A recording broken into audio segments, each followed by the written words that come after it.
Brad Williams, Excel Prime. Section 14, using formulas for matching and lookups. 14.1, Excel matching and lookup formulas. 14.2, what are lookup formulas? 14.3, finding an exact value with a left lookup.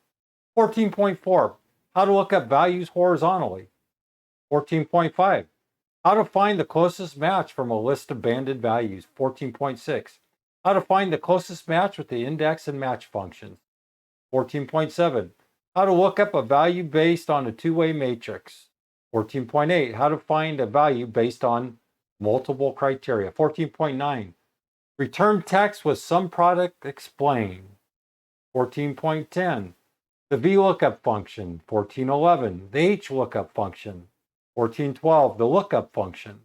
14.13, combining the match and index functions. 14.14, specialized lookup formulas. 14.15, look up a value using linear interpolation. 14.16, combining the lookup and trend functions. Brad Williams, Excel Prime, thank you.